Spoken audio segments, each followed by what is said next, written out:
Hi girlies, we're all gonna die. This video is sponsored by Ren.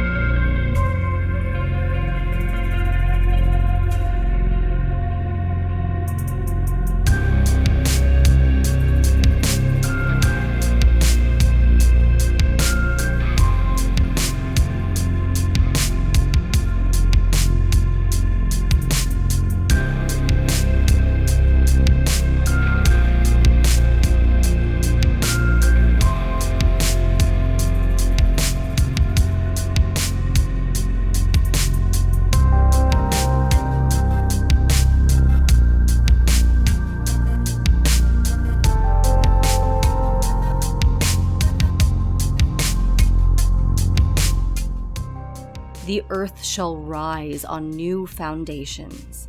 We have been not. We shall be all.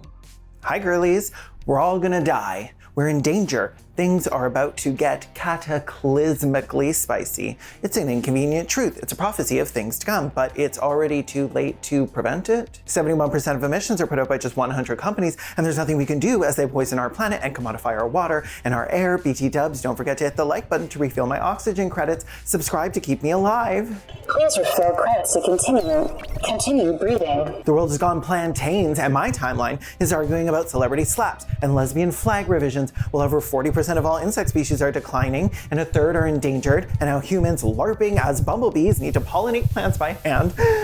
And Credits refilled. That's better. I've been known to get a little twitchy when the O2 levels dip, and since I don't know how much time I have left, I'm gonna make this as succinct as possible. The messaging around climate change, it frickin' sucks. And it always has. We have people saying we're all gonna die and it's all our fault and there's nothing we can do. And then we have people saying we're all gonna die, but it's not our fault, but there's still nothing we can do. And we have people saying there's still time, but once again, there's still nothing we can do. And then we have hippies saying there's still time and we just need to carry around straws in our pants, like choking back a Diet Mixter Pepsi with a touch of pocket lint is gonna save the planet from cooking us all alive. And I can't. No wonder it seems like nobody gives a damn. Seems like nobody is alarmed and willing to fight back, because honestly, what exactly are they supposed to be fighting for?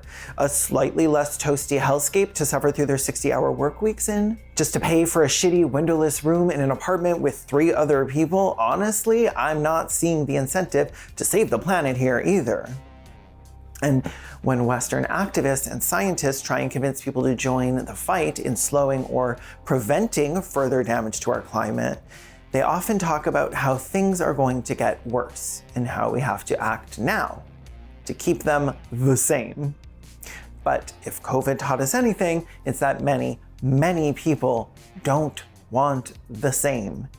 And who is going to fight for something they feel like they already have and don't even want? I wouldn't. When you look at mainstream media sources, 98% of the stories on climate change cover only the negative effects, leaving out all the work done on adaptive solutions in communities worldwide. The mainstream media outlets in the US are controlled by 6 companies, which only serve to carry out the whims of capitalism and the ruling class, which is why they tell us it's too late, because the more hopeless we are, the less we'll want to push back against them for what they're knowingly continuing to do to us. We think to ourselves, what would be the point of fighting when winning still means living through the horrors of our own extinction? If you want to see an amazing video addressing this form of climate denial, the doomerism, check out You're Wrong About Climate Change by Ponderful, link in the description. But what if, instead of proselytizing about how to keep society functioning as it is in an increasingly hostile and unsustainable environment, what if instead of that, our goals and demands were based around the complete restructuring of society so that we can not only begin to reverse what we've done to the planet, but to ourselves? In this sense, eco-facts carry a double message. On the one hand, they cry out, urging us to wake up and act right now. But at the same time, they imply that the trauma is not yet fully here, that there's still time to avert disaster. This is what makes them so beguiling, so reassuring, and why we seem strangely to crave more of them. The danger of this is that we will all be lulled into waiting around for the facts to become more extreme. Once we reach that point, we tell ourselves, we'll finally get around to doing something about it. But the ultimate eco-fact is never going to arrive. It is never going to be good enough. This topic will always be at least a little depressing and terrifying, and usually it feels overwhelmingly unconquerable, but it doesn't mean to leave us feeling powerless. Our attitude and our messaging about climate can overall be one of working towards hope and solidarity. We need to give people a vision of what things could be like, a strong, lush, and sustainable world, a society based around community and harmony, a world that's worth fighting for at all costs. All costs. That is to say, I have what some might consider radical ideas about how fighting climate change will likely require extreme measures to wrest power away from the people causing the destruction of the planet. The kind of ideas that get a girl demonetized. So those are going to be in a second video that will serve as a successor to this one. This one is the "A Better World is Possible" video. The second one is the "Hey, have you ever considered that to make a better world, we might need to smash bees, consent?" The second one is that video. It is obvious to me that climate change is, at its heart, inextricably tied to class struggle. The destruction wrought has not been caused by everyone. Not everyone has benefited from the profits that served as motivation to create this apocalyptic scenario. This is clearest when we zoom out and look at what has caused climate change on a global scale. The top 1% are responsible for 175 times more emissions than the bottom 10%. And yet those in the bottom 10% are the ones already feeling the impact of the crisis as they are forced to confront decreasing agricultural yields, to leave their home and land and migrate, suffer from fires, floods, storms, and heat waves, and all of this while the US military, you know, the one that routinely destabilizes and pushes these same nations into poverty, is the largest institutional emitter of warming gases on the planet. Capitalism's primary relation to everything outside itself is one of expropriation. It functions as if the planet was designed for raiding and ruination, that it was predestined that we would leach the vitality out of our rich soils until there were nothing but lifeless dirt, that every piece of our planet that has the potential for profits is ours to treat like a free-for-all, or theirs. The rich is competing to tear out their own personal chunk of our own home and sell it back to us. It's ludicrous, it's violent, and the pursuit of this has led to so much pain and suffering. And yet many of us accept that these outcomes are inevitable. What else would they do, right? When they have the opportunity and power to profit? To quote Canada's Liberal Prime Minister, "As I said on the very first trip to the oil patch back in 2012, no country would find 173 billion barrels of oil in the ground and just leave them there." One of the most insidious and harmful effects of capitalism has been our forced disconnection from nature, the global alienation of the planet. We are taught that the planet is like our labor, a resource to be exploited and profited off of, exponentially, at all costs, forever. Nature is nothing but a set of forces we are not only apart from, but working against. And maybe, if you're lucky to be able to afford it, a little nature is something you get to experience on your one vacation a year. You all deserve one weekend of fresh air as a treat, if you work hard enough, which you don't. Capitalism tells us that humans are subjects with spirit and mind and agency, whereas nature is an inert, mechanistic object.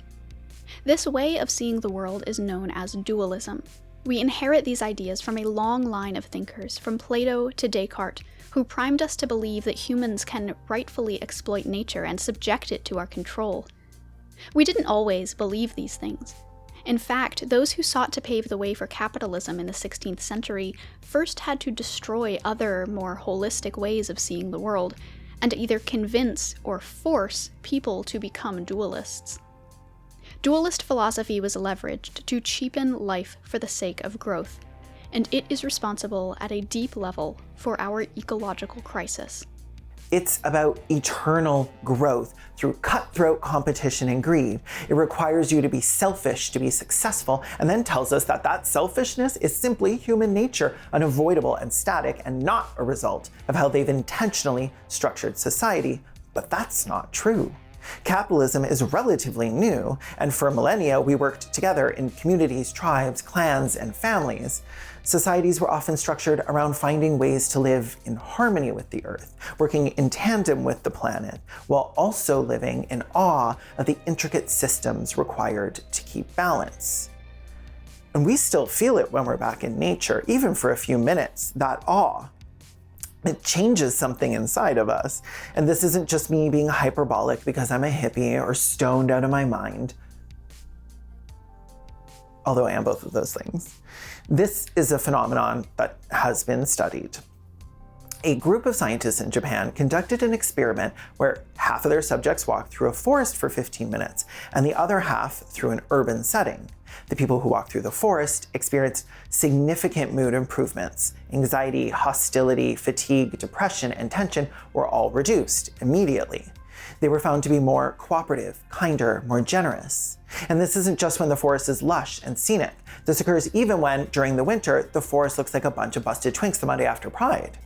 In cities like Vancouver, Chicago, and Baltimore, they have found that even when controlling for socioeconomic status and confounding factors, neighborhoods with higher tree cover have way less crime, including violent crimes like assault.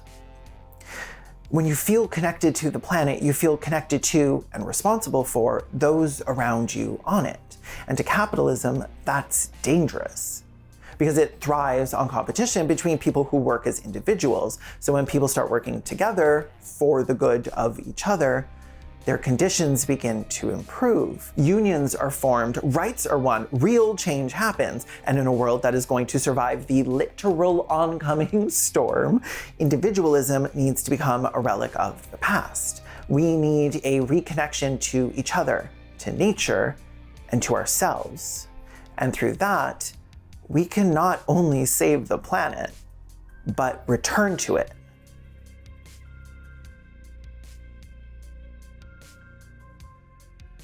It is never the case that a large enough number of acts make a morally relevant difference, but each individual act makes no difference at all. I'm going to say this right off the bat. No amount of reusable straws or buying soup or soap in glass jars is going to get us where we need to go. I will never place the onus on our daily sacrifices to be what tips the scales. But I'm a little disillusioned by the way these discussions take place sometimes. There's no ethical consumption under capitalism, they say, but when I cross the pickle line to buy steak to feed my 5 inbred chihuahuas from my dear Uncle Martin Lockheed's puppy mill, all of a sudden there are shades of gray to be found in the industries we support and the purchases we make. This phrase is often used as a way of shrugging off all claims that our choices do have direct effects on real people's lives in a lot of situations. The truth is, there is a spectrum of morality on which our actions fall, even under capitalism, and acting like there isn't is simply a way to self-soothe, an incantation we recite as a lullaby so that we can sleep better at night. And we need the help to sleep better because the weight of living in this world is frequently too much to handle. But if I were faced with the physical reality of looking at all the pollution I've caused, the waste I've created, would I be able to say that I did my best? No, not a chance. And I'm beginning to find that unacceptable. In every other aspect of my life, doing my best, or at least trying to do better, is the biggest part of living a life that I try to be proud of. So why does this feel so different, especially for those of us on the left? There's a video on this already that's very, very good. List on leftist cooks, veganism. To be clear, I'm not talking about the choices we make when we're backed into a corner and we have the choice to either buy something we desperately need from Amazon or not get it at all.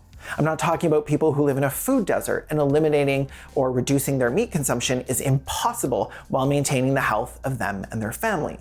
These are real situations caused by capitalism that shave our choices down until the choice is barely the word for it. But sometimes we just can't be bothered to care enough to change the ways we live. And these are the situations I'm speaking to. For example, in major cities where there's plentiful fresh produce, where vegan foods are readily available at every grocery store and most restaurants, and people still pay $20 for a thick, beefy bacon cheeseburger instead of the less harmful option, simply because they like the taste better. knowing full well that out of the two unethical choices, it is the least ethical. On the climate question, this attitude breeds the certainty that the problem is us. Struggle would be possible if an enemy could be identified, but global warming offers no apprehensible foe, no one to fight, only the ceaselessly spinning culprit that is ourselves. And since this self cannot even bring himself to put the paper cups in the right bin, doomed we are. This battle will overwhelmingly have to be fought by the young, but leaving this all to them makes us no better than the generations before us, the ones we often blame, accuse of being the people who got us to this point now. We all have a carbon footprint, and cumulatively, they're all contributing to climate change. This is undeniable. But even if we all changed our daily practices, it wouldn't be enough to change our fate. But it still makes a difference. And in my opinion, it's an important one. And I don't mean this in the way you might think. Here's my take. She's hot AF. I think we need to start feeling liable because people don't fight for causes they aren't passionate about, knowledgeable about, that they aren't actively engaging with. I believe people are much more likely to fight against the corporations responsible for the huge bulk of emissions when they become more politically savvy, interested, and informed. To continue on with the previous example, there is no doubt among scientists that industrialized animal agriculture is unsustainable and is heavily contributing to the destruction of our planet. Most people know and believe this, but are still not willing to give up even a portion of their factory farmed meat. And people who refuse to take a stand against this industry in their own lives, simply for convenience, are not people who are going to join riots that form against the industry when the time comes. And in some ways, I don't blame them. For one, it feels like an impossible task. But also, capitalism makes us complicit, and then blames us for the actions of capital and industry. We would feel so hypocritical trying to fight climate change while needlessly contributing to it with no guilt or worries. So maybe instead of fighting, we just don't. Maybe we just go along with it. Business as usual. And it's true that this is not our fault, but it's equally true that we are not powerless. You may be just one person, but your actions create direct and immediate reactions, can cause a cascade. Seeing people we respect speaking up, being passionate and articulate about climate issues gives us room to foster our own passions, our own voice in the fight. How many of you have watched a documentary, a video essay, or listened to a podcast on some niche issue, and the passion of the speaker lit a fire inside of you that until then had been dormant? And later, you went up and told your friends and you're like, oh my God, I found this really interesting thing out. Maybe that's just me. I do it all the time. We can't save the world with electric hybrid cars or reusable shopping bags made of recycled Palm Sunday fronds, whatever the frick. But we can inspire those around us to start thinking about climate change as something we actively can fight. We can create a space where they feel hopeful enough to become more politically engaged, foster a society in which we begin to feel less powerless collectively. Because empowering the people, showing them that there is a better way and that people out there are already fighting for it, it creates the perfect environment for a shift in perspective. There will be no revolutions, no overthrowing of capitalism by people who are already resigned to die and resigned to watch everyone else in the world die horribly alongside them. Frederick Jameson once said that it is easier to imagine the end of the world than to imagine the end of capitalism. Fuck that. I think you have to do everything you can to make the world accommodate dignified and flourishing life, rather than giving up early, before the fight has been lost or won, and acclimating yourself to a dreary future brought into being by others less concerned about climate pain. The fight is definitively not yet lost. In fact, it will never be lost, so long as we avoid extinction, because however warm the planet gets, it will always be the case that the decade that follows could contain more suffering or less. So much like I decided while working on my video discussing queer and trans joy, I'm gonna make sure I discuss the climate projects that I'm passionate about that give me hope, that tickle my brain's prostate. Yeah, right there, daddy. Slip it in my, and as of right now, I'm obsessed with the power of reforestation and planting trees. It would change the entire world. Sounds simple, almost too simple, because it is, and also it isn't. Queers remain divided. Credits refilled. Hot facts coming in. An extremely effective method to combat climate change is reforestation. If 1.9 billion hectares on 5 continents were reforested with native species, once mature, these forests could store 2/3 of all the carbon emitted since the beginning of the Industrial Revolution.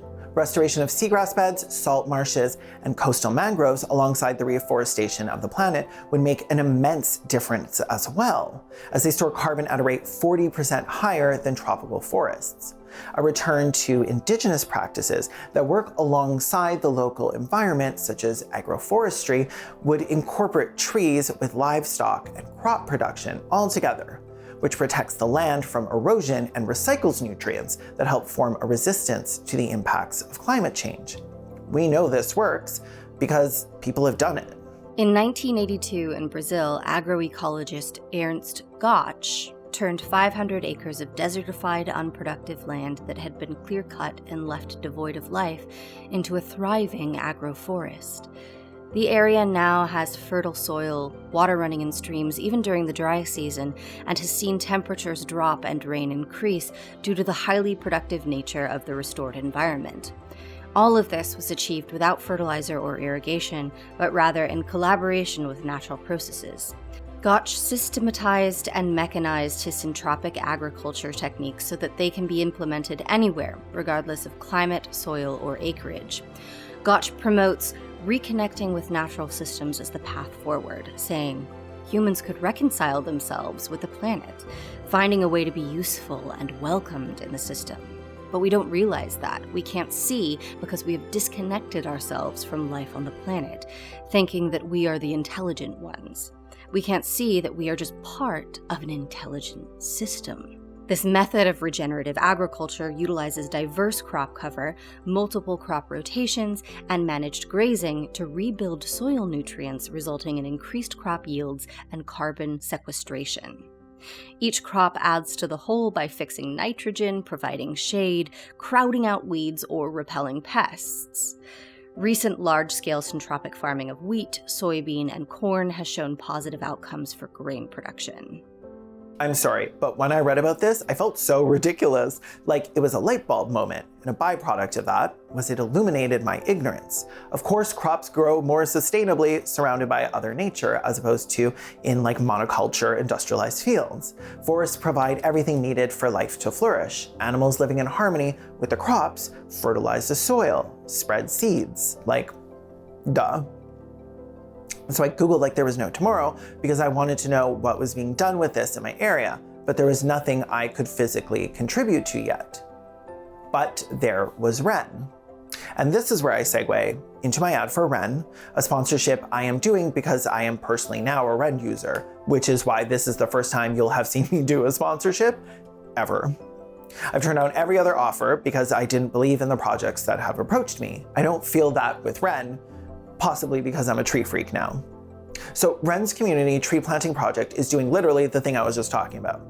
The community tree planting program funds TIST, the International Small Group and Tree Planting Program, in which farmers gather in small local groups responsible for planting and replanting trees. In East Africa, participants learn from workshops run by local leaders how to develop nurseries, plant trees to improve their farms, recognize local medicinal plants, use water and wood efficiently, and improve their health and nutrition. Farmers work together to grow trees, which helps them survive droughts, floods, and provides food in time of famine, as the trees are often fruit-bearing too, like oranges or jackfruit. And because TIST focuses on groups of farmers, there's like a communal sense of responsibility for these farmers to work together to keep their trees growing healthily. WREN members have raised over $1 million for tree planting in these communities, and as of right now, the program has over 136,000 farmers in 23,000 small groups, over 23 million living trees, over 1 million of which were funded by the people who use WREN, which is now me, and maybe you. This makes a real, tangible difference in the lives of people who have contributed the least to climate change and are suffering the most. I signed up on my phone because I was in bed and too lazy to get back out, and it was not difficult. I went to ren.co, and there was a little quiz to calculate my carbon footprint. I answered a few questions. It gave me a wee chart on what my footprint likely is, and then you can offset that by supporting programs like the one I just talked about, or supplying clean cooking fuel for refugees, mineral weathering in Scotland, rainforest protection, or initiatives that target policy changes to affect climate legislation. Once you sign up for the monthly contributions, they send you details and photos of the trees planted, areas reforested, or just updates about the projects you're funding. I can't wait to see the trees. I bet they're gorgeous. So if you're looking for a way to get your feet wet, so to speak, in supporting climate initiatives that make tangible differences in the lives of people who will be the most affected by climate change, this is one way. You can offset your carbon footprint on WREN. The first 100 people who sign up using the link in the description will have 10 extra trees planted in their name. Can you imagine what 10 extra trees would do to like your neighborhood? I would love 10 extra trees in mine. But signing up with an organization like WREN isn't enough. The problem is, it's difficult to point you in a specific direction because the truth is, you'll need to find your own local organizations to work with as well. And there are obviously too many for me to list. So more generally, here are some tips. Open up the latest browser and look up some local climate initiatives and just learn a little bit about them. Keep flipping through them until you find one that makes you go, oh, that's freaking cool. Talk to people in your life about it. Show them your passion and interest, and they're more likely to feel excited about it as well.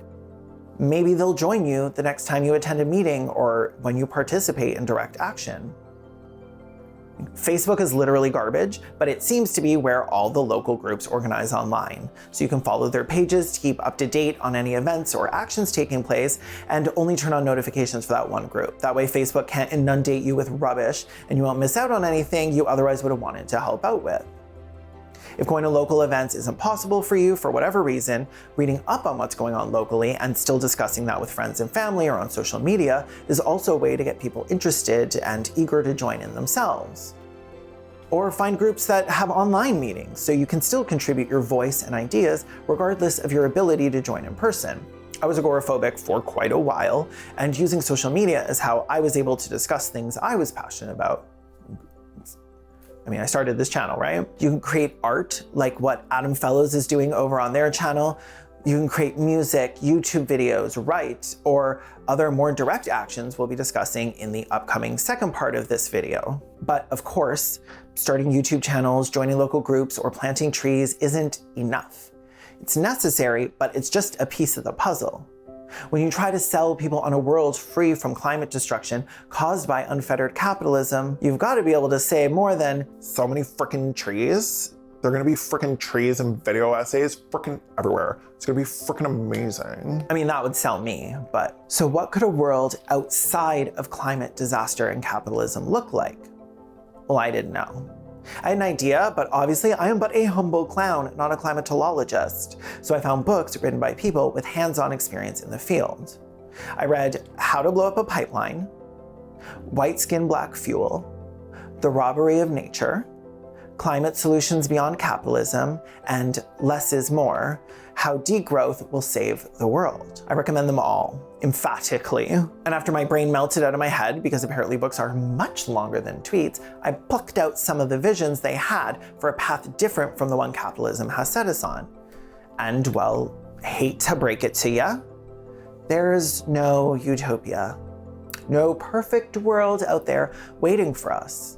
But there's definitely the opportunity to create something far better than what we have now. A world designed not only to support life, but sustain it, let it flourish. And this world would look very different from ours. Let's imagine it, how it would function in practice. None of this could happen overnight, but this is a way of showing that there are ways out of this. There is a future, one that we can hold in our minds as the prize, as why we fight forward. The main concept behind a sustainable world is called degrowth. A planned reduction of excess energy and resource use to bring the economy back into balance with the living world in a safe, just, and equitable way. The exciting part is that we know we can do this while at the same time ending poverty, improving human well-being, and ensuring flourishing lives for all. Indeed, that is the core principle of degrowth. What does this look like in practice? The first step is to get past the irrational belief that all sectors of the economy must grow all the time. Instead of mindlessly pursuing growth in every sector, whether or not we actually need it, we can decide what kinds of things we want to grow. Sectors like clean energy, public health care, essential services, regenerative agriculture, you name it. And what sectors need to radically degrow.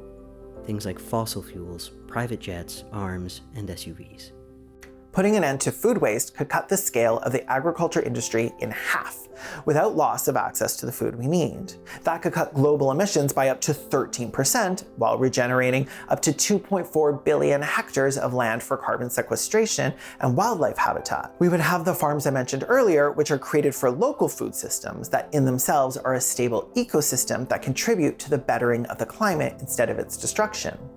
Cities would be restructured to provide jobs, education, healthcare, cultural, and recreation centers within walking and biking distance to housing, and all areas accessible. Cities integrated into the ecosystem for the enjoyment of all residents, including urban gardens and natural areas that capture carbon, lower air temperatures, and add soil moisture. Buildings retrofitted as net zero energy structures with smart windows and green roofs that capture rainwater and carbon and create habitats for birds and insects. Converting just 5% of pavement and roofs to cool versions could lower urban temperatures by almost 2 degrees Fahrenheit. International relations will have to be based on cooperation rather than domination and competition, which continue to hinder climate action in the global south. Wealthier nations must assist other countries to achieve zero carbon energy systems in return for their centuries of colonization and resource extraction. These same principles will be applied with respect for the sovereignty of native nations and the self-determination of communities which have been disproportionately impacted by climate change and environmental injustice. Addressing the global climate requires a new society that shares technology and resources free of imperialist domination and racism. Things like intellectual property and patent laws allow scientific advancements to be hoarded for profit, but humanity would best function through sharing knowledge and research globally to overcome this crisis and connect the world even more closely. This includes medical innovations like vaccines. We have the technology to meet worldwide energy needs with wind, water, and solar to shift to regenerative agricultural practices and feed the world, to restore natural habitats that capture carbon and improve soil health and water resources. Instead of looking to allocation of resources over the next quarter like capitalists do, councils formed by workers could look at immediate needs within the framework of a long-term regenerative relationship with the planet. Like, so much of what we own to use randomly and sporadically, like power tools, and when they aren't in use, they lie idle. We're expected to each own our own version of these items that could so easily be shared. A more rational approach would be to establish neighborhood workshops where equipment can be stored and used on an as-need basis. Some communities are already doing this, maintaining shared equipment with a neighborhood fund. And then projects like these can be scaled up by cities and even enabled by smartphone apps for quick access and inventory needs. Equal access to housing, jobs, education, healthcare, and culture in rural areas will help break down the urban-rural divide, and remote communities could be linked through high-speed rail and, where needed, zero-emission, communally owned vehicles. TLDR. An economy where people produce and sell useful goods and services. An economy where people make rational, informed decisions about what to buy. An economy where people get compensated fairly for their labor. An economy that satisfies human needs while minimizing waste. An economy that circulates money to those who need it. An economy where innovation makes better, longer-lasting products, reduces ecological pressure, frees up labor time, and improves human welfare. An economy that responds to, rather than ignores, the health of the ecology on which it depends. Climate change has already and will continue to have devastating impacts on poor communities across the planet, displacing millions. And the wealthy do nothing because they know for at least their lifetimes they can avoid the worst of it, as they will be able to afford the resources that soon will be unaffordable to most everyone else: drinking water, healthy food, clean air. And if a flood or wildfire destroys their property, they can simply move to another. That's not the case for all of us. It's definitely not the case for me, which is why I have a Patreon, because I spend 13 hours a day working on this channel, and for some reason my landlord won't let me live here rent-free. 1 minute remaining. Please increase credits or discontinue life. Individual action isn't enough. Policy isn't enough. But swaths of people who feel too overwhelmed to even look at the data and have no idea what a better world could even look like are not going to be politically engaged enough to fight back, to commit to revolt. When people believe they can make a difference, often they do exactly that. I wish I had thought about this when there was still more time to connect with the planet, to connect with the people that live alongside me on it, because we can't sit around saying it's too late. 15 seconds remaining. Disengaging heat shields. Well, I guess I can, but it's not too late for you. You can make a better world than we did. I mean, you have to. Time's up, Director. What did you call me?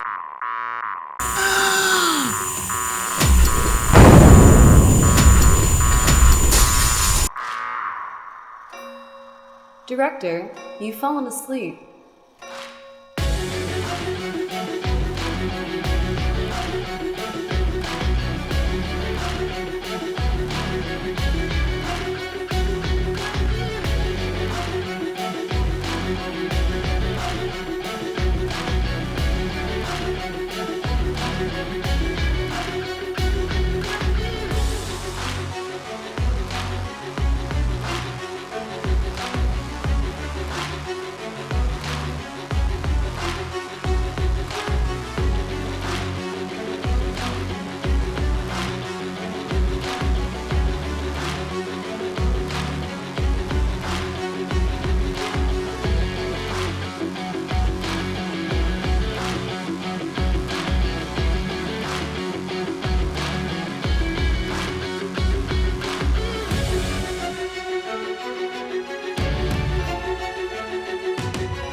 Shit, we got this one close. Why did we stop for fries?